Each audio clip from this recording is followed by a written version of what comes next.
If you're a toddler mom and you're struggling with getting your child to sit and be entertained at restaurants, this video is for you. Hi, my name is Caitlin and I'm so happy to have you here today. I am a mom of an almost 2-year-old toddler boy who is active 24/7, and I do not mean that lightly. He wants to be outside all day, every day.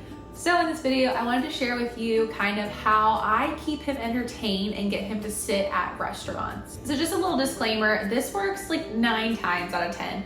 There's always gonna be those times where they just cannot handle, especially with outdoor restaurants. If we are in an outdoor restaurant, there is no containing him. He is just absolutely feral. Most of the time, this does work. We can talk about some tips later on in the video on how to keep them kind of a little bit more composed in outdoor restaurants, but let's go ahead and jump into my activity bags. So I have 2 activity bags here that I keep in his diaper bag at all times. No matter where we're going, I like to keep these in his bag because you never know when you're gonna stop at a restaurant or somewhere where you need to keep them a little entertained. So we're gonna start with, first of all, I got these bags actually at the Target dollar spot. I'll see if I can find like similar ones on Amazon, but I did get these probably about like 3 months ago at the Target dollar spot. They came in a pack of 2. They've been great because they're really small and compact and I can just slide them in. They're clear so I can see what I'm pulling out. There's the reason I keep 2. But I kind of like to categorize what I keep, and I also have just a whole drawer of travel toys. Most of my travel toys come from like the dollar store or the Target dollar spot. I don't go out and buy a bunch of expensive toys because I switch them out so often, which is my #1 tip, which is to keep it fresh. You know, keep a separate box of things that you don't want them to see all the time so that it's like fresh and new.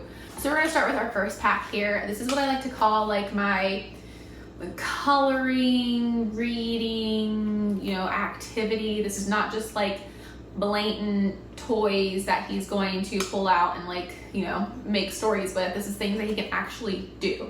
So right now in this one, for his coloring aspect, which I always bring like some kind of coloring thing, I have this little Etch-a-Sketch, which I got from the Dollar Tree. It's super easy to use. It's super small and compact.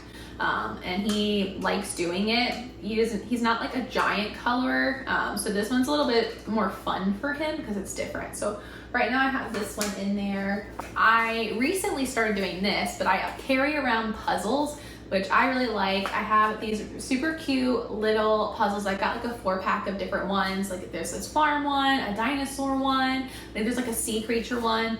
But the puzzle itself is too big to keep in the bag I have, but I keep all the pieces in the bag and then I just have the puzzle kind of behind it. But he can sit there and put all the pieces on the puzzle, which keeps him entertained for quite a bit of time. But I really like having one of those, and I like to frequently just switch them out so he's getting something fresh each time. And then once I've cycled through them, I'll take it out for a little bit and then reintroduce it after, a couple of switches. Then I also have this little tiny book in this one right now. This is kind of replacing the other coloring features that I usually put in here. It's very farm themed, not intentionally. I've got like the farm puzzle right now. I've got this book and then something else I'm going to show you in a second. But he's always really liked these little books, so I put them in there. It's something that we can do together, which is another tip, is to really engage yourself with your toddler, because sometimes they're not going to play with these things on their own. You kind of have to make up stories with them and really just get them engaged in what you're doing. So we usually play with this together, and any of the drawing stuff in general we typically do together to kind of keep him engaged. It's more of those I'm gonna do this before the food comes kind of toy, and then we bring out the other toys. And then I always like to keep a sticker portion. Right now this one's had a little love. It hasn't been used yet, but it got a little torn up in the bag because it got taken out and it's whatever, toddler life. But I bought these from Amazon. It came with a giant pack. I have like 50 of them. I bring these on planes with me, to restaurants, wherever I need to keep him entertained. He doesn't exactly know how to put all the stickers on perfectly yet, but that's fine. He just does what he wants to with it. It keeps him entertained enough to where he's preoccupied for at least 10 to 15 minutes. So I usually keep some kind of sticker thing in the bag as well. Now my second bag is what I like to call my fun bag. This is where I put all the little trinkety things, a lot of stuff that I get from the dollar store, or he gets at birthday parties, all those little nuisancey toys that you want to throw away. Keep them, put them in your little travel bag, and you can always pull them out for special occasions. So in this one, I typically like to keep 3 different types of things.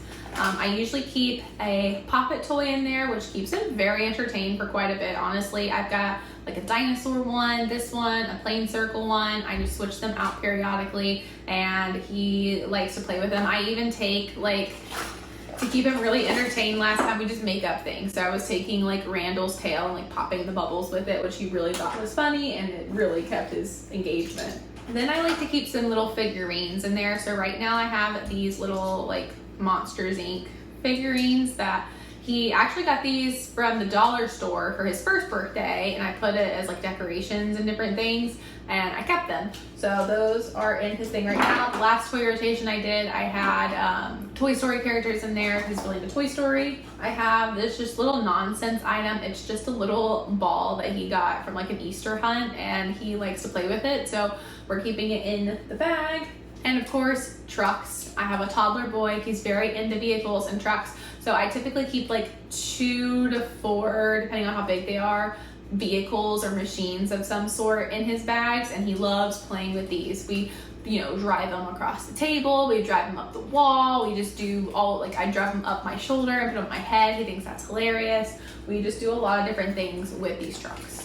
So like I said, I keep those in his diaper bag 24/7. They always stay in there, and they're just really handy to have when you're going to different restaurants, because it does help them get through that waiting period of, you know, your food is not here yet, you have to wait for it, you have to order, and it gives you some time too to be an adult and talk to the other adults while they're staying entertained. Because we went through a very bad period with James, my son, where we couldn't go to any restaurant. If it wasn't outside and he couldn't like get his wiggles out, he would not sit in the high chair. So this actually keeps him sitting in his chair, which is great. And you just have to get creative. Like, there's so many fun different toys. Like, he even has in my drawer like Rubik's cubes and flashcards. I'll usually keep like flashcards in one of those if I don't have, you know, the things I have in there right now. So like when he's done with the puzzles, I might switch them out from flashcards that we can like do different stuff with. Like, it just, the possibilities are endless. If you have not visited the dollar store, go. Like, you're sleeping on it. There's so many fun different things that you would have no idea that your toddler would just love. Even like a ruler or a slap bracelet. Like, there's just, they will play with the most obscure items. Like I mentioned earlier in the video, I do have some tips for like outdoor restaurants. So when we take James to outdoor restaurants, there is no chance that he will sit in his chair. It doesn't matter what I have brought, he will not. He is absolutely feral and wants to run around. So typically what we do, and I don't know if this is like any groundbreaking tip, but we try to choose restaurants where he can play outside in like a safe environment. So like one of our favorite restaurants to take him to has like an outdoor patio that's fenced in, so we know he's not going to get out. And they actually have some outdoor toys. Like, they have cornhole outside, which he loves playing with. They have this giant Connect 4. So there's like things that he can do and still stay by us. We don't have to like monitor him too closely. Other places we just try to look for that have like bigger spaces, that people, and not like super fancy, that people aren't gonna get upset if he's running around, or, you know, we have to constantly get up from our table. So that's kind of what we do for outdoor stuff. That's gonna happen a lot more in the upcoming months since it is summertime again, but we do live in a place where it's very cold during winter. So that's how I created these bags, because we went from being able to be out on these outdoor restaurants and letting him run around to having to either eat at home or find a way to make him sit. So these work really well. Let me know down in the comments if you have any tips for your little ones and how you get them to sit down, or if you have some favorite like travel toys that you like to use. I do a very similar method for like plane travel. So if you're curious on what we do for like taking toys on the plane and keeping them entertained, just let me know in the comments down below. You can put like a little plane emoji or something, and I will see you guys next time. Bye.